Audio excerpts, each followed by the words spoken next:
ശബരിമലയെ തെരഞ്ഞെടുപ്പ് പ്രചരണ വിഷയമാക്കാതിരിക്കാനുള്ള സർക്കാരിന്റെയും തെരഞ്ഞെടുപ്പ് കമ്മീഷന്റെയും പ്രതിരോധങ്ങളെ തകർത്ത് നാമജപവും വീട് കയറിയുള്ള ലഘുലേഖ വിതരണവുമായി ശബരിമല കർമ്മസമിതി രംഗത്ത്. മണ്ഡലമേതായാലും മണ്ഡലകാലം മറക്കരുത് എന്ന മുദ്രാവാക്യവുമായാണ് കർമ്മസമിതിയുടെ പ്രചരണം. ബി.ജെ.പി. സ്ഥാനാർത്ഥികൾക്ക് വോട്ട് അഭ്യർത്ഥിക്കുന്നില്ലെങ്കിലും ഈ പ്രചരണം ഗുണം ചെയ്യുക ബി.ജെ.പിക്കാണെന്നാണ് രാഷ്ട്രീയ നിരീക്ഷകർ ചൂണ്ടിക്കാട്ടുന്നത്.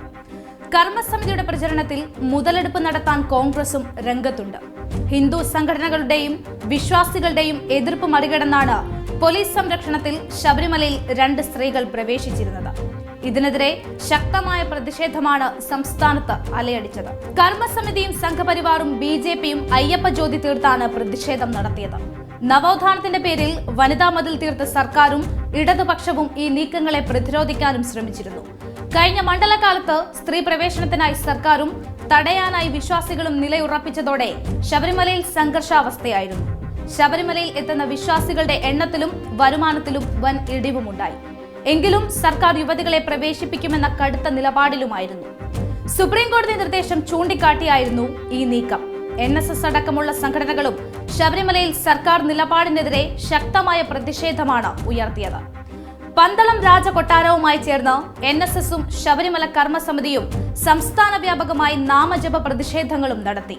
രാജ്യ തലസ്ഥാനമായ ഡൽഹിയിൽ വരെ നാമജപ പ്രതിഷേധം അരങ്ങേറിയിരുന്നു. ശബരിമലയിലെ സ്ത്രീ പ്രവേശനത്തെ നേട്ടമായി ചിത്രീകരിച്ച് വനിതാ മതിൽ സംഘടിപ്പിച്ച ഭരണപക്ഷത്തെ പ്രമുഖരും തെരഞ്ഞെടുപ്പ് പ്രഖ്യാപിച്ചതോടെ ശബരിമല വിഷയത്തെക്കുറിച്ച് ഇപ്പോൾ മൗനം പാലിക്കുകയാണ്.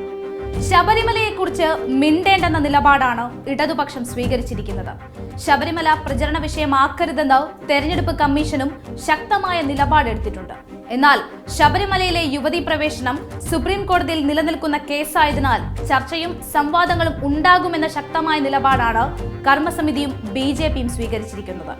ഇതോടെ ശബരിമലയുടെ പേരിൽ ചർച്ചയാകാം, വോട്ട് പിടിക്കരുതെന്ന് പിന്നീട് തെരഞ്ഞെടുപ്പ് കമ്മീഷന് തന്നെ തിരുത്തേണ്ടി വന്നിരുന്നു. ശബരിമലയിൽ സ്ത്രീ പ്രവേശനത്തെ അനുകൂലിക്കുകയും വനിതാ മതിൽ തീർക്കാൻ ഓടി നടക്കുകയും ചെയ്ത പത്തനംതിട്ടയിലെ ഇടതുപക്ഷ സ്ഥാനാർത്ഥി വീണ ജോർജ് പന്തളം കൊട്ടാരത്തിൽ വരെ പോയാണ് വോട്ട് അഭ്യർത്ഥിക്കുന്നത്.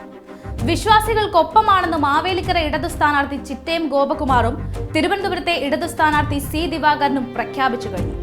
ഇടതുപക്ഷത്തെ ഒരു സ്ഥാനാർത്ഥി പോലും ശബരിമല സ്ത്രീ പ്രവേശനത്തെ ന്യായീകരിക്കാനോ വനിതാ മതിലിനെ കുറിച്ച് സംസാരിക്കാനോ ഇപ്പോൾ തയ്യാറല്ല. തെരഞ്ഞെടുപ്പ് പ്രചാരണ വിഷയത്തിലും ശബരിമലയെ ബോധപൂർവം ഇടതുപക്ഷം ഒഴിവാക്കിയിരിക്കുകയാണ്. അതേസമയം ശബരിമലയിൽ സ്ത്രീ പ്രവേശനം നടത്തിയ വഞ്ചനയ്ക്കെതിരെ ശക്തമായ പ്രചരണത്തിനാണ് കർമ്മസമിതി രംഗത്തിറങ്ങുന്നത്. സംസ്ഥാനത്തൊട്ടാകെ കൂറ്റൻ ബോർഡുകൾ സ്ഥാപിക്കുകയും വീടുകളിൽ കയറി ലഘുലേഖ വിതരണവും തുടങ്ങിയിട്ടുണ്ട്. സെക്രട്ടേറിയറ്റിന് മുന്നിലും നാമജപ പ്രതിഷേധം നടത്തുന്നുണ്ട്.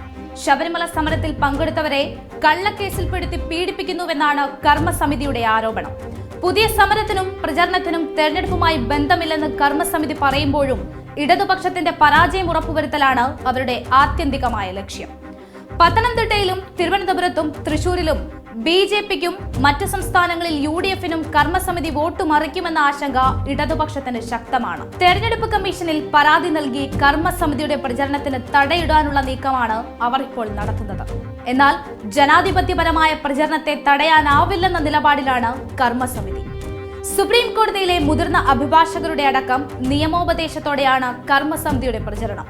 ഇതോടെ തെരഞ്ഞെടുപ്പ് ദിനം അടുക്കും തോറും ശബരിമല വിഷയം സജീവ ചർച്ചാ വിഷയമാകുമെന്ന സാഹചര്യമാണ് സംസ്ഥാനത്ത് നിലവിലുള്ളത്. സെക്രട്ടേറിയറ്റിന് മുന്നിലുള്ള ധർണയും മറ്റ് സ്ഥലങ്ങളിൽ നാമജപ യാത്ര നടത്താനുള്ള നീക്കങ്ങളുമെല്ലാം ചൂണ്ടിക്കാണിക്കുന്നതും അതുതന്നെയാണ്.